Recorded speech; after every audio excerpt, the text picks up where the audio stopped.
ایک اہم مسئلہ ہے عقیدے کا مسئلہ۔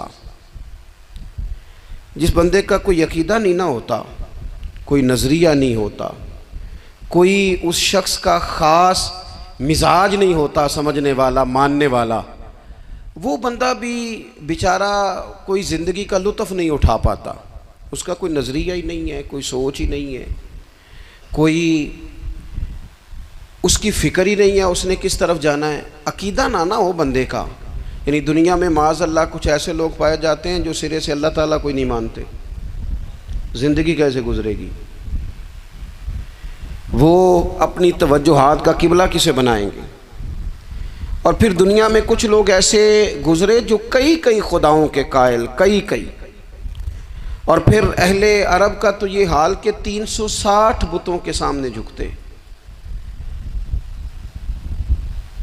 مجھے بتائیے، جس بندے کو یہی خبر نہ ہو میرا خالق اور مالک کون ہے، جس کو یہی پتہ نہ ہو کہ میرا رزق کہاں سے آتا ہے، میں نے مانگنا کہاں سے ہے، جس سے یہ خبر ہی نہ ہو کہ میری دعاؤں کا رخ کس طرف ہونا چاہیے، اس کی بھی کوئی زندگی ہے؟ نبی پاک علیہ السلام نے سب سے بڑا احسان یہ فرمایا ہے کہ ہمیں عقیدہ توحید سکھایا ہے۔ حضور نے ہمیں ہر جگہ سے چھڑا کے رب کریم کی بارگاہ میں سجدہ کرنے کا حکم دیا ہے۔ عرب کے لوگ جو تھے وہ بڑی وہم کا شکار تھے، بڑی اوہام پرستی کا شکار تھے۔ یہ آج کل بھی وہم بہت زیادہ ہے نوجوانوں میں، یعنی کوئی فیصلہ پکا ہے ہی نہیں، کوئی پکی بات ہی نہیں کرتے، یہ کر لوں کہ نہ کروں، اگر آپ کہتے ہیں تو کر لیتا ہوں، ویسے اس میں فلانی کمزوری بھی ہے، اور اگر میں نے نہ کیا تو فلاں مشکل بھی ہے۔ بھئی جس بندے نے قوت فیصلہ ہی نہیں پائی، اس نے ارادہ ہی پکا نہیں کیا کہ اس نے کدھر جانا ہے، تو وہ سفر کیسے کرے گا؟ سفر تو اس بندے کا مکمل ہوتا ہے جو سفر شروع کرتا ہے۔ عرب کے لوگ بھی بڑے اوہام پرستی کا قائل تھے۔ وہ جب قربانیاں کرتے تھے تو ان کا گوشت لا کے کعبے کی دیواروں کے ساتھ ملا کرتے تھے، یہ قبولیت کی علامت ہے۔ سارے کپڑے اتار کے کعبے کا طواف کرتے تھے، جب احرام باندھ لیتے، حج عمرے کا ارادہ کرتے تو دروازوں سے داخل نہیں ہوتے تھے۔ وہ کہتے تھے کہ دروازے گناہگار ہیں اور ہم چونکہ اب نیک کام کر رہے ہیں لہذا اوپر سے ہو کے آئیں گے۔ رسول کریم علیہ السلام نے انہیں ان سارے وہموں سے، ساری پریشانیوں سے، ان ساری بدشگونیوں سے نکال کے کہا، اللہ تمہارا مالک ہے، اللہ تمہارا محافظ ہے، ہوگا وہ جو رب چاہے گا۔ ذرا سی بات پہ سہم جانا، ذرا سی بات پہ ڈر جانا۔ حضور نے لوگوں کو قوت فیصلہ عطا کی، اور اتنی بڑی قوت فیصلہ حضور نے دی کہ کل تک جو فیصلہ کر نہیں نہ پا رہے تھے، آج انہوں نے اس طرح کے فیصلے کیے کہ اپنی ساری کی ساری اولادیں لے کر وہ میدانوں میں کھڑے ہو گئے۔ وہ ڈٹ گئے کہ ہم نے کفر کے مقابلے میں جہاد کرنا ہے۔ انہوں نے طے کر لیا کہ حق کیا ہے، سچ کیا ہے۔ نبی پاک علیہ السلام نے ہمیں عقیدہ توحید دیا، اور وہ طے کر کے دیا ہے نبی پاک نے، سجدہ سوائے اللہ کے کسی کو جائز، اگر کوئی عبادت کی نیت سے کرتا ہے تو سجدہ کفر ہے، اور اگر تعظیم کی نیت سے کرتا ہے تو حرام ہے۔ اعلیٰ حضرت بریلوی رحمۃ اللہ علیہ نے 50 کے قریب دلائل کتاب و سنت سے اور 100 سے زیادہ دلائل فقہ اور اصول فقہ سے بیان فرمائے ہیں کہ کسی اور کے لیے تعظیمی سجدہ بھی حرام ہے۔ نبی پاک علیہ السلام تشریف فرما تھے تو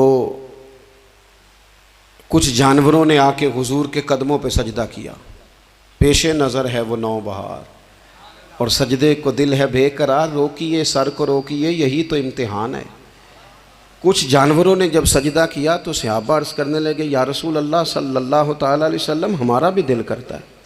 تو حضور نے فرمایا، بھی سجدہ سوائے رب کے کسی کے لیے جائز نہیں ہے، ہاں اگر جائز ہوتا تو میں خاتون سے کہتا کہ اپنے شوہر کو سجدہ کرے۔ نبی پاک علیہ السلام نے حد بندی کر دی۔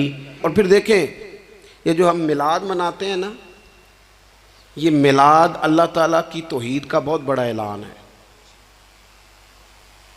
ہم کہتے ہیں نبی پاک کا میلاد ہوا، جس کا میلاد ہوتا ہے وہ خدا نہیں ہوتا، جو پیدا ہوتا ہے وہ رب جب ہم میلاد منا رہے ہوتے ہیں تو ہم یہ بتا رہے ہوتے ہیں بھئی حضور خدا نہیں، حضور تو 12 ربیع الاول کو پیدا ہوئے۔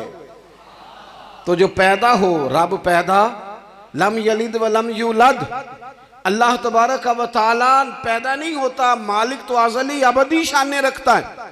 اس لیے عقیدہ توحید بندے کو مضبوط کر دیتا ہے۔ انسان جب عقیدہ توحید والا ہو جاتا ہے، اور نبی پاک علیہ السلام دنیا میں رب کی طرف بلانے آئے، وداعیا الی اللہ باذنہ وسراجا منیرا، حضور نے لوگوں کو اللہ کی جانب دعوت دی۔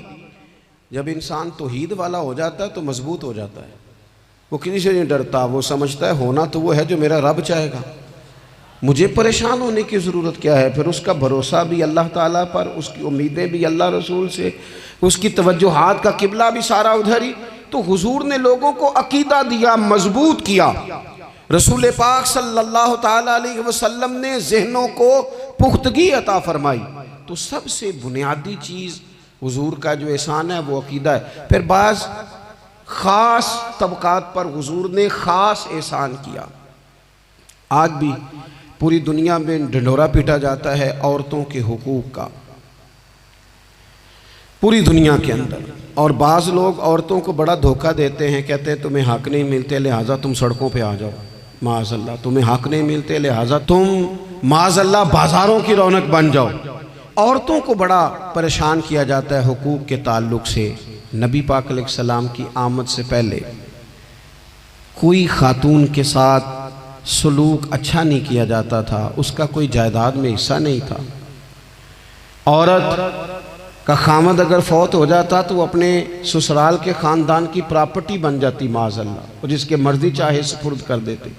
ہندوستان کے بعض علاقوں میں ایسی کبھی رسمیں بھی پائی جاتی تھی کہ بعض عورتیں اپنے خامد کے ساتھ جل جانا مناسب سمجھتی تھی کہ بعد میں کوئی زندگی تو ہوگی نہیں، اور بیوہ خاتون اور طلاق یافتہ خاتون، اس کے بارے میں تو لوگوں کا خیال تھا کہ شاید یہ خاتون بالکل سوسائٹی اور سماج کا حصہ ہی نہیں ہونی چاہیے۔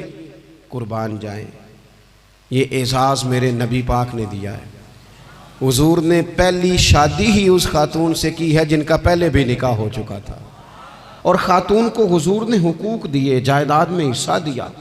کہا جو بیٹیوں کی بہنوں کی پرورش کر کے آئے گا اور اچھی پرورش کر کے انہیں روانہ کر دے گا، جس طرح میری 2 انگلیاں جڑی ہوئی ہیں میرے ساتھ جڑ کے جنت میں جائے گا۔ اور ایک روایت میں فرمایا کہ جب کسی کے ہاں بیٹی پیدا ہوتی ہے نا تو اللہ فرشتوں کو بھیجتا ہے، اور وہ اس کے گرد کھڑے ہو جاتے ہیں اور گھر والوں کو سلام کہتے ہیں، اور کہتے ہیں یہ ضعیفہ ایک ضعیفہ سے پیدا ہوئی ہے، یہ کمزور یعنی صنف کے لحاظ سے کمزور نازک بچی ایک نازک ماں سے پیدا ہوئی ہے۔ فرشتے کہتے ہیں جو اس کی پرورش کرے گا نا اللہ قیامت تک اس کی مدد کرے گا، اس کی ہمیشہ مدد ہوتی رہے۔ اور نبی پاک صلی اللہ تعالیٰ علیہ وسلم کی خدمت میں آ کے جب خواتین نے کہا تو نا یا رسول اللہ، ہمارے تو دین دنیا کے معاملات میں مردوں کے تعلق سے کمزوری ہے، کئی دن تو ہم ویسے نماز نہیں پڑھ سکتی مہینے میں، کئی دن تو ہم ویسے عبادات کے قریب نہیں جا سکتی، جہاد پہ ہم نہیں جاتی، گواہی ہماری مردوں کے برابر نہیں، تو یا رسول اللہ صلی اللہ علیہ وسلم ہمارا بھی کوئی اعزاز ہے؟ تو حضور نے فرمایا جب کوئی خاتون حاملہ ہوتی ہے نا تو اللہ اسے اتنا ہی ثواب دیتا ہے جتنا جہاد کرنے والے کو ثواب دیتا ہے، اور جب بچہ پیدا ہوتا ہے تو اللہ تعالیٰ اسے شہادت کا درجہ عطا کرتا ہے، اور جب وہ بچوں کو دودھ پلاتی ہے تو رب اسے غلام آزاد کرنے کا ثواب عطا کرتا ہے۔ ایک دفعہ نا نبی پاک صلی اللہ تعالیٰ علیہ وسلم کی خدمت عالی مرتبت میں حضرت عائشہ صدیقہ رضی اللہ تعالیٰ عنہ نے ایک واقعہ عرض کیا۔ عرض کی حضور آج میرے ساتھ عجیب معاملہ ہوا، میں گھر میں اکیلی تھی تو ایک خاتون 2 بیٹیوں سمیت آئی۔ اس نے کہا کہ میں بھی بھوکی ہوں، میری بیٹیاں بھی پریشان ہیں، کھانا نہیں کھایا۔ سیدہ پاک کہتی ہیں یا رسول اللہ میرے پاس بھی 3 کھجوریں تھیں گھر میں پڑی، یہ 2 جہاں کے شاہ ہیں پر پاس کچھ رکھتے نہیں، اور 2 جہاں کی نعمتیں ہیں ان کے خالی ہاتھ میں۔ فرماتی ہیں وہ 3 کھجوریں میں نے ان 3 ماں بیٹیوں کو دے دی، ماں نے پہلے ایک کھجور دونوں بیٹیوں کو دی، پھر بچیاں وہ کھجور کھا کے ماں کی طرف دیکھنے لگی تو جو کھجور ماں کے پاس تھی اماں نے اس کے بھی 2 حصے کر کے بیٹیوں میں بانٹ دیے۔ حضرت عائشہ عرض کرنے لگی یا رسول اللہ میں نے یہ بڑا نرالا رنگ دیکھا ہے، ماں کا اپنے بچوں سے پیار کا انداز۔ تو حضور نے کیا فرمایا؟ نبی پاک علیہ الصلوۃ والسلام فرمانے لگے سن پھر اللہ تعالیٰ نے اس عورت پر جنت کو واجب کر دیا ہے، فرمایا اللہ نے اسے جہنم سے دور کر دیا جو بیٹیوں کے معاملے میں آزمایا گیا، اور جس نے پھر ان کے ساتھ اچھا سلوک کیا۔ اپنا حضور کا عمل یہ تھا کہ حضور کی بڑی صاحبزادی سیدہ زینب رضی اللہ تعالیٰ عنہ، یہ حضور کی سب سے بڑی صاحبزادی ہیں، یہ بخاری میں آپ کو ملے گا کہ ان کی بیٹی جناب امامہ بنت زینب چھوٹی سی عمر تھی، تو جب حضور نماز کے لیے آتے تھے تو نواسی کو اٹھا کے ساتھ لے آتے تھے، اور وہ حضور نماز پڑھتے تھے تو وہ نبی پاک کے کندھوں پہ کھیلتی تھی۔ حضور نے عملاً بیٹیوں سے پیار کرنا سکھایا، بیٹیوں سے محبت کریں، بیٹیوں سے پیار کریں۔ بیٹیاں بڑی خیرخواہ ہوتی ہیں، بیٹیاں ماں باپ کی بڑی وفادار ہوتی ہیں، بیٹیاں بڑا خاص تعلق رکھتی ہیں۔ جوانوں آپ سے بھی کہوں گا بہنوں کی طرف توجہ رکھیں، جو کسی کی بہن آپ کے گھر ہے اس کا بھی خاص احساس کریں، وہ بھی کسی کی بہن ہے، لیکن اپنی بہن کے ساتھ بھی خاص نسبت کا تعلق قائم رکھیں۔ رشتوں میں اعتدال ہونا چاہیے۔ اس صنف کو نبی پاک علیہ السلام نے خاص کر کے نوازا ہے، اور ہمارا بھی ان کے ساتھ خاص رشتہ ہونا چاہیے۔ اسی طرح کا معاملہ یتیموں کے ساتھ ہے، کمزوروں کے ساتھ ہے۔ دیکھو آج نا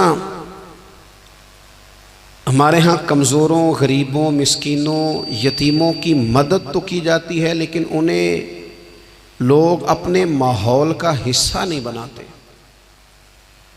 یعنی کبھی گئے تو غریبوں میں آٹا بانٹ آئے، کبھی گئے تو غریبوں میں جا کے کپڑے تقسیم کر آئے، کبھی گئے تو غرباء کو کچھ وقتی طور پر کچھ ضروریات زندگی دے دیں، کبھی عیدیاں بانٹ دیں، کبھی سیلاب زدگان میں چلے گئے۔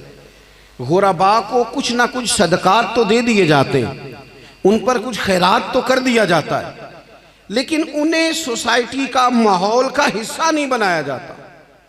ایسا نہیں ہوتا کہ ان غرباء کے بچوں کو اٹھا کے بڑے شہروں میں لایا جائے، ان کی تعلیم کا خیال کیا جائے، انہیں اپنے ماحول میں رکھا جائے، ان کی بہترین پرورش کا بندوبست کیا جائے۔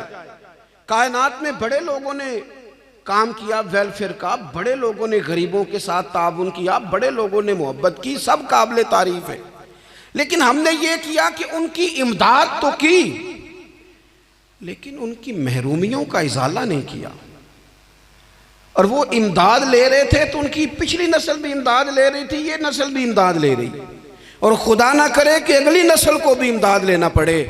میرے نبی پاک صلی اللہ تعالیٰ علیہ وسلم کا انداز کچھ اس طرح کا ہے کہ امام بہقی نے لکھا ہے، حضرت بشیر بن عقبہ رضی اللہ تعالیٰ عنہ کہتے ہیں میرے والد انتقال کر گئے تھے، اور میں ایک جگہ پہ بیٹھ کر رو رہا تھا کہ نبی پاک صلی اللہ تعالیٰ علیہ وسلم میرے قریب سے گزرے، کیوں روتے ہو؟ یا رسول اللہ میرے والد کا انتقال ہو گیا، میری والدہ رخصت ہو گئی۔ تو یہ ہمیں حضور نے سبق دیا ہے، یہ یتیموں غریبوں کا خیال رکھنے کا یہ بھی ایک نقطہ، یہ بھی انداز ہے۔ کائنات کا بڑے سے بڑا درد دل رکھنے والا بندہ یہاں تک نہیں جا سکتا جو میرے رسول کریم نے بیان فرمایا۔ کہتے ہیں نبی پاک علیہ السلام فرمانے لگے بشیر بن عقبہ کیا تو اس بات پر راضی نہیں کہ میں تیرا باپ ہوں اور عائشہ تیری ماں ہو؟ آنا تجھے ہم شامل کر لیں اپنے گھرانے میں، آ جانا، مکمل تیرے معاملات کا خیال کیا جائے، تو آ جا۔ اتنا بڑا درجہ نبی پاک نے تو حضرت سلمان فارسی کے بارے میں بھی فرمایا کہ میں نے انہیں اپنی اہل بیت میں شامل کر لیا۔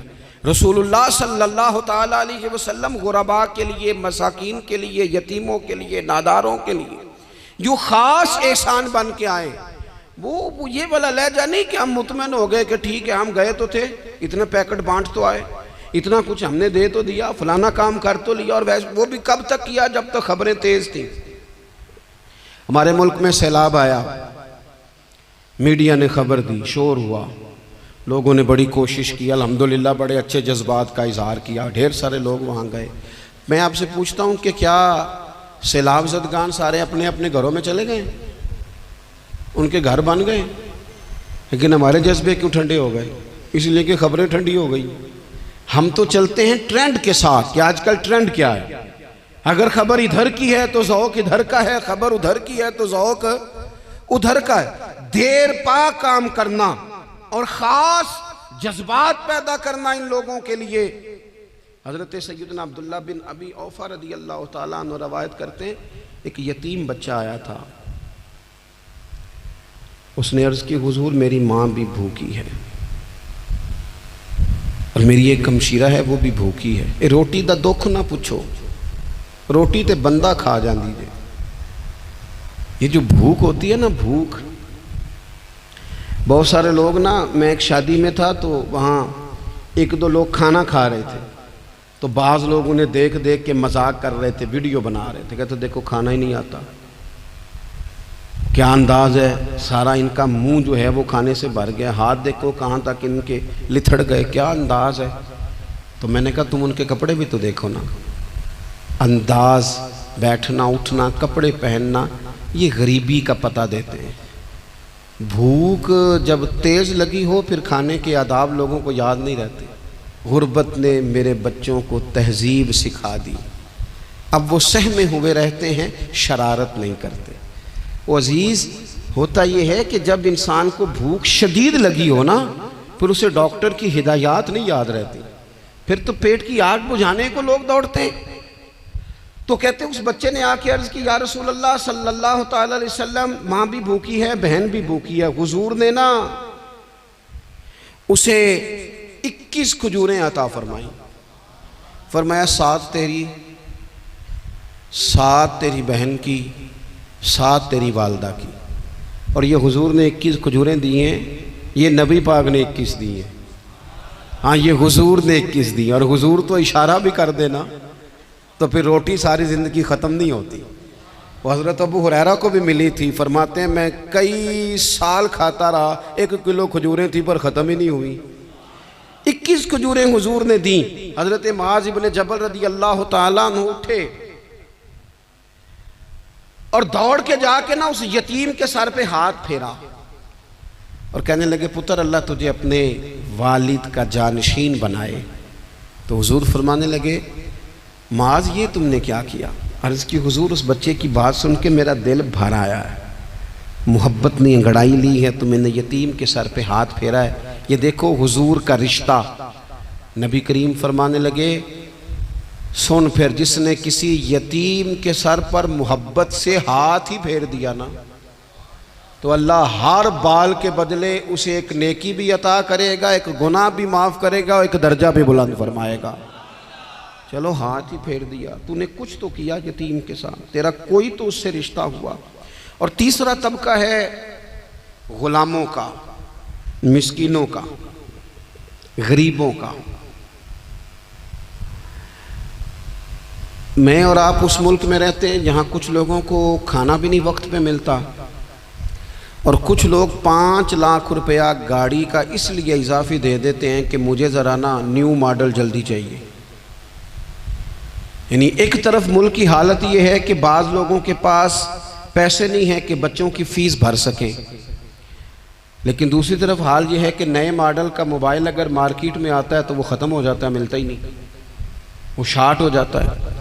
کچھ لوگوں نے اس طرح کیا ہے کہ انہوں نے یہ سمجھا ہے کہ دولت شاید موج کرنے کے لیے ہمیں دی گئی ہے، ہم طرح طرح کے کھانے کھائیں، طرح طرح سے چیزیں اوڑیں، طرح طرح کے معاملات کریں۔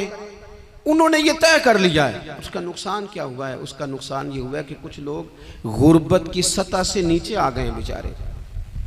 نبی پاک کا جو احسان ان غریب لوگوں پر ہے، حضور علیہ السلام کے پاس نا حضرت عبداللہ ابن عمر روایت کرتے ہیں اور طبرانی میں موجود ہے، حضور کے پاس نا 10 دینار تھے۔ ہمارے پاس بھی پیسے ہوتے ہیں نا، لیکن وہ کچھ ہوتے ہیں ہمارے کھانا کھانے کے لیے، کچھ ہوتے ہیں آئس کریم کھانے کے لیے، کچھ اس لیے ہوتے ہیں کہ آج میری مرضی دا نہیں پکا، لہٰذا میں نے، ہمارے ایک دوست ہیں وہ کہتے ہیں کہ آج کل یہ ماحول بن گیا ہے کہ بچے اگر کہتے ہیں نا کھانا میری مرضی کا نہیں، تو اماں کہتی ہے جا تو برگر کھا لے. کہتے ہیں ہمارے دور میں یوں نہیں ہوتا تھا. اگر ہم کہتے تھے نا کھانا میری مرضی کا نہیں، تو پھر ہمیں ڈبل چیز کھانے کو ملتی تھی، ایک مار بھی کھانا پڑتی تھی اور وہ کھانا بھی کھانا پڑتا تھا. اور پھر کچھ پیسہ لوگوں نے صرف اس لیے سنبھال کے رکھا ہوا ہے کہ جو اضافی چیزیں ہیں نا، اضافی، میرا ویسے تجربہ نہیں ہے اور نہ میں نے زیادہ گہرائی سے دیکھا ہے، بس مجھے بتایا گیا ہے، اور پتہ نہیں اب بات درست ہے کہ نہیں، مجھے بتایا گیا ہے کہ پہلے لڑکیاں بیوٹی پارلر جاتی تھی، اب سنا ہے لڑکے بھی جاتے ہیں. اب خدا جانے یہ بات سچ ہے کہ غلط ہے. یہ جو اضافی اخراجات ہیں نا، یہ اگر ہم تھوڑے سمیٹ لیں، یعنی مولا علی شیر خدا کرم اللہ تعالی وجہہ الکریم مزدوری کر کے نکلے تو 2 کلو کھجوریں تھیں. حضور بس فرمانے لگے 1 کلو میرے بچے کھائیں گے اور کلو مدینے کے غریب بچے کھائیں گے. یعنی کل 2 کلو ظاہری طور پر کھجوریں ہیں، اس میں بھی دوسروں کا حصہ. ہمارے پاس جو مال آتا ہے، اگر تھوڑا سا نا ہم اسے یہ نہ سمجھ لیں کہ میرا ہی حق ہے، کسی کو اس میں سے ایک لقمہ بھی نہیں ملنا چاہیے.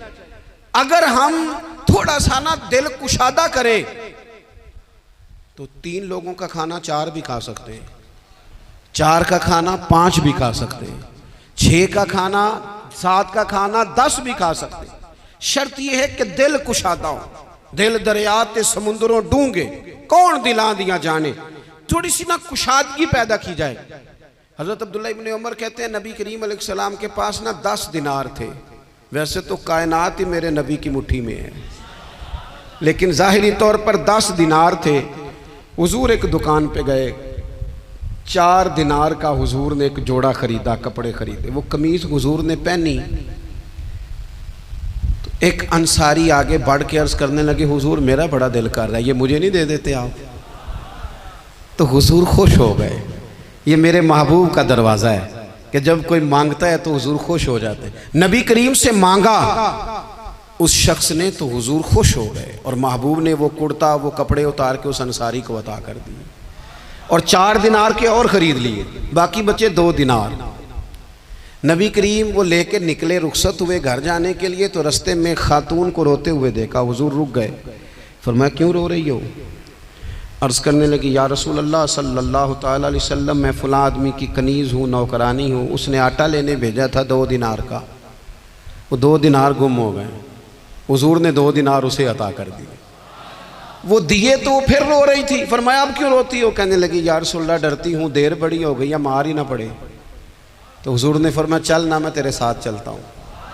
حضور ان کے گھر گئے، وہ اہل ایمان کا گھر تھا جن کی وہ کنیز تھی. جا کے کہا السلام علیکم، اندر سے جواب ہی نہیں آیا. پھر فرمایا السلام علیکم، کوئی جواب ہی نہیں آیا. محبوب کا طریقہ مبارکہ تھا 3 دفعہ دستک، پھر واپسی. تیسری دفعہ کہا السلام علیکم تو وہ سارے بول پڑے وعلیکم السلام یا رسول اللہ. حضور ماں باپ قربان. تو حضور فرمانے لگے میں نے پہلے بھی 2 دفعہ سلام لیا. بولا کوئی نہیں. کہا یا رسول اللہ اپنے نصیب تھے نا کہ ہم پہ سلامتیاں بھیج کون رہا ہے، ہم نے سوچا ذرا 3 دفعہ مل جائے سلامتی، ذرا مل جائے نا. حضور سلامتی بھیج رہے ہیں تو آتی رہے نا. تو محبوب کریم علیہ السلام فرمانے لگے یہ تمہاری کنیز وہاں کھڑی رو رہی تھی، اس بیچاری کے 2 دینار گم ہو گئے تھے، اسے دوبارہ سامان لاتے کچھ دیر ہو گئی، اس پر سختی نہ کرنا، مارنا نہ. غلام کہنے لگے حضور اس خاتون کے قربان جائیں جو ہمارے کریم رسول کو ہم جیسے غریبوں کے گھر تک لے آئی ہے، مارنا کیا، ہم اسے آزاد کرتے ہیں. یہ آزاد ہے اللہ کی رضا کے لیے. یہ دیکھو یہ میرے نبی پاک کا انداز ہے. حضور نکلے تو جناب عبداللہ ابن عمر فرماتے ہیں رسول کریم فرمانے لگے شکر ہے اللہ تعالیٰ کا 10 دینار تھے، ایک انصاری نے بھی قمیض پہن لی، میں نے بھی قمیض پہن لی، اور رب نے ایک کنیز کو آزاد بھی فرما دیا. یہ انداز ہمیں نبی کریم نے دیا ہے کہ ہم اپنے دولتوں میں اللہ کی عطاؤں میں غرباء کو، قریبیوں کو، رشتہ داروں کو، بہن بھائیوں کو تھوڑا شریک کر لیں تاکہ وہ جو آسودگی اللہ نے ہمیں دی ہے اس میں سے دوسروں کو بھی کچھ نفع ملے. اور ایک بات آخر میں آپ کی خدمت میں یہ عرض کرنی ہے کہ جو زیر دست لوگ ہوتے ہیں نا، غلام، ملازم، نوکر، آپ اپنی زندگی کے مسائل دیکھ لیں. جن لوگوں کے پاس لاکھوں آتا ہے کبھی ہزاروں آنے لگ جائے تو پریشان ہو جاتے ہیں، تو جن کے پاس صرف سینکڑوں ہوتے ہیں، تو ایسا تو نہیں کہ آپ ہی ٹینشن میں ہیں اور آپ ہی کو غصہ آتا ہے، وہ بیچارہ کبھی نوکر بھی تو ٹینشن میں ہو سکتا ہے نا، ملازم کو بھی تو کبھی ٹینشن ہوتی ہے نا، اس کے ساتھ بھی تو مسائل وابستہ ہے نا۔ حضرت سیدنا ابو مسعود انصاری رضی اللہ تعالیٰ عنہ بیان کرتے ہیں کہ مجھے اپنے غلام پہ غصہ آیا تو میں اسے مار رہا تھا، نبی کریم تشریف لے آئے، حضور نے ایک جملہ کہا تو میں رو پڑا، حضور فرمانے لگے جتنا اختیار تجھے اس پر حاصل ہے نا، اس سے کہیں بڑھ کر رب کو تیرے اوپر اختیار حاصل ہے، لہٰذا اللہ سے ڈر، اس کے معاملے میں اللہ سے ڈر۔ اور پھر حضور تو صرف غلام نہیں، جانوروں کے حق تک کا خیال فرماتے۔ ایک جگہ تشریف لے گئے تو اونٹ آپ کے پیروں پہ سر رکھ کے رویا، نبی کریم نے اس کی پشت پہ ہاتھ پھیرا، فرمایا اس کے مالک کو بلاؤ نا۔ جب وہ آیا تو کیا ارشاد فرمایا؟ فرمایا تو اس کے معاملے میں اللہ سے نہیں ڈرتا، اس نے شکایت کی ہے کہ تو اس کی طاقت سے زیادہ بوجھ ڈالتا ہے، چارہ اور پانی بھی وقت پر نہیں دیتا۔ یہ حضور کے احسانات ہیں، ہمیں ان احسانات کا خاص خیال رکھنا چاہیے۔ اور یہ جو ایام ہے عید میلاد النبی کے، ان ایام میں بالخصوص ہمیں غریبوں کے ساتھ، یتیموں کے ساتھ، بیواؤں کے ساتھ، مساکین کے ساتھ، لاچاروں کے ساتھ اس لحاظ سے زیادہ مدد کرنی چاہیے کہ میرے رسول پاک انہی کے لیے تو زیادہ رحمت بن کے آئے، انہی کا تو محبوب نے خیال زیادہ فرمایا، انہی کے بارے میں تو ہمیں تلقین زیادہ فرمائی۔ وہ اپنے پرائے کا غم کھانے والا، مرادیں غریبوں کی بر لانے والا، مصیبت میں غیروں کے کام آنے والا، وہ نبیوں میں رحمت لقب پانے والا۔ تو نبی پاک علیہ السلام کے غلاموں، یہ ہمیں سیکھنا ہے، اس پر ہمیں عمل کرنا ہے۔ اللہ کریم کی بارگاہ میں دعا ہے اللہ ہماری حاضری کو قبول فرمائے۔ آخر دعوانا ان الحمدللہ۔